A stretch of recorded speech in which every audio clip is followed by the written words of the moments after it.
दोस्तों नमस्कार। दोस्तों, क्या देश का समूचा सिस्टम फ्रॉड हो सकता है?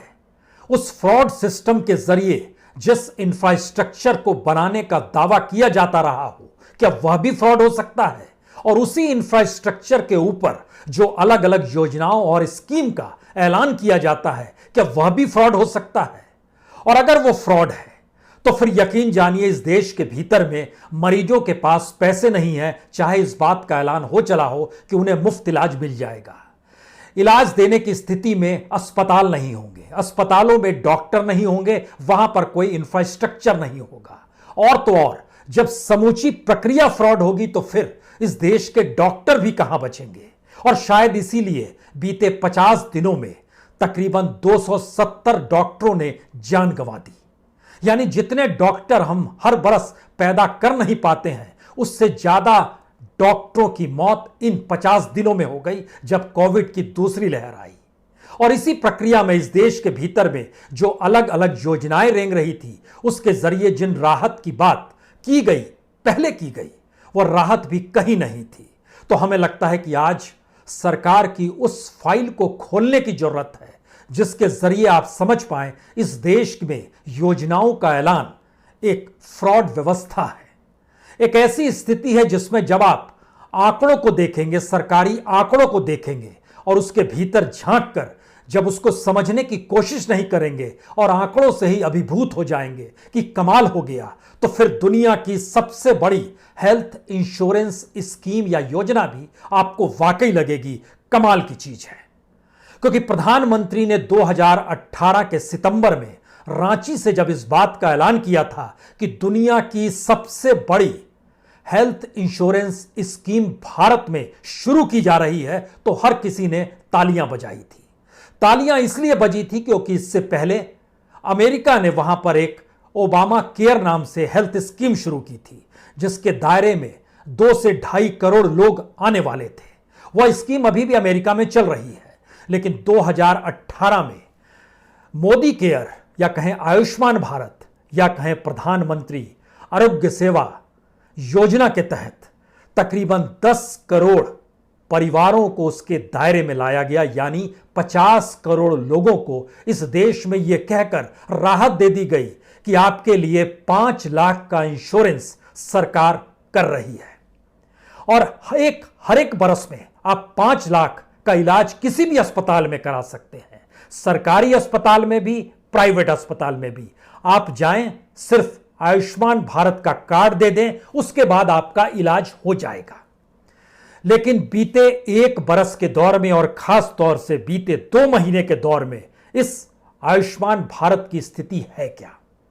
क्या यह बिल्कुल एक फ्रॉड मामला इस देश के भीतर में शुरू से चल रहा है, जो आंकड़ों की गुगली फेंक कर इस देश को मोह जाल में फंसाया गया और किसी ने जानने की कोशिश ही नहीं की कि इस देश के भीतर में कोई इंफ्रास्ट्रक्चर नाम की चीज है भी या नहीं है, और उस इंफ्रास्ट्रक्चर को लेकर जो सिस्टम काम करता है वह सिस्टम भी है कि नहीं है।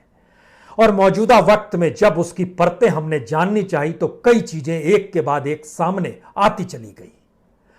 देश जितने भी डॉक्टर्स को पैदा नहीं कर पाता है, उससे ज्यादा डॉक्टरों की मौतों की वजह जो है वह जिला स्तर पर और जिला अस्पताल से जुड़े हुए डॉक्टरों की मौतों की संख्या ने बतला दिया। 270 डॉक्टर्स की मौत बीते 50 दिनों में हो गई और बीते 1 बरस के भीतर में तकरीबन 1050 डॉक्टरों की मौत हुई। इस 2 महीने यानी 50 दिन के भीतर में बिहार में, जहां पर सबसे कम डॉक्टरों की मौजूदगी इस देश में, अगर हर हिस्सों में बांटते चले जाइएगा तो बिहार और झारखंड ऐसे राज्य आते हैं जहां पर सबसे कम डॉक्टरों की नियुक्ति है। उसमें भी ग्रामीण क्षेत्र में वहां की स्थिति तो और बदहाल है। 78 बिहार में डॉक्टर बीते 50 दिनों में मर गए। उत्तर प्रदेश में 37 डॉक्टरों की मौत हो गई। दिल्ली में भी 28 डॉक्टर मरे हैं। तेलंगाना में भी 19 डॉक्टर मरे हैं। आंध्र प्रदेश में भी 22 डॉक्टर मरे हैं। पश्चिम बंगाल में भी 14 डॉक्टर मरे हैं। महाराष्ट्र में भी 14 डॉक्टरों की मौत हुई है। तमिलनाडु में भी 11 डॉक्टर मरे हैं।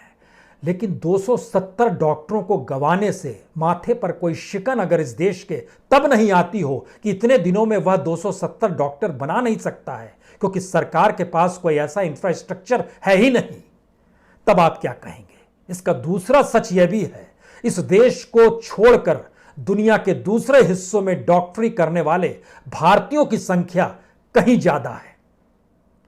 इसका मतलब है कि डॉक्टर ये महसूस करते हैं कि यहां पर वो इंफ्रास्ट्रक्चर उन्हें नहीं मिल पाता है, क्योंकि यहां पर डॉक्टर और अस्पताल का मतलब है मुनाफा कमाना।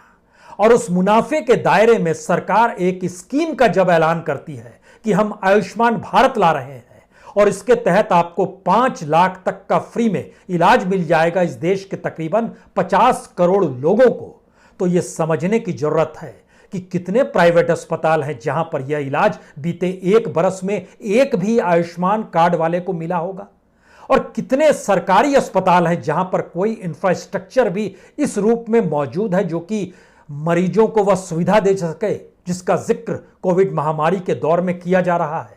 हमें लगता है इन परतों को खोलने की आज जरूरत इसलिए है क्योंकि डॉक्टरों की मौत तो किसी को भी अंदर से हिला देगी। तो सोचिए मरीजों की क्या स्थिति होगी जिन्हें आयुष्मान भारत के तहत कार्ड भी दे दिया गया, और संयोग से आज ही इस बात की भी जानकारी निकल कर आई कि दरअसल कार्ड के लिए जो आपको चाहिए होता था आयुष्मान कार्ड, वो 30 रुपए देने पड़ते थे, लेकिन अब वो फ्री ऑफ कॉस्ट दिया जाएगा, यानी मुफ्त में वो कार्ड दिया जाएगा। लेकिन मुफ्त में 5 लाख रुपए के इंश्योरेंस का वो कार्ड कहां चलता है, सरकार इसकी जानकारी दे दे तो फिर मजा आ जाए।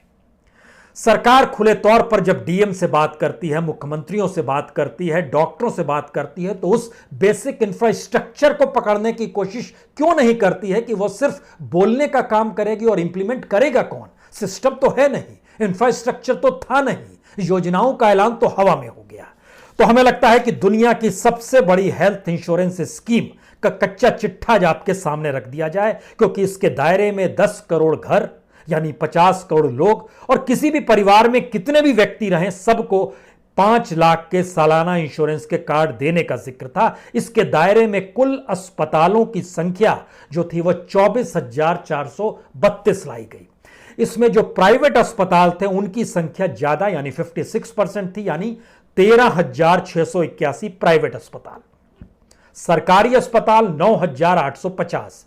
दूसरा सवाल आपके जहन में तुरंत आना चाहिए, सरकारी अस्पताल 9,850 ही क्यों जोड़े गए, जबकि इस देश में सरकारी अस्पतालों की संख्या सरकार के डॉक्यूमेंट के हिसाब से 25,000 है।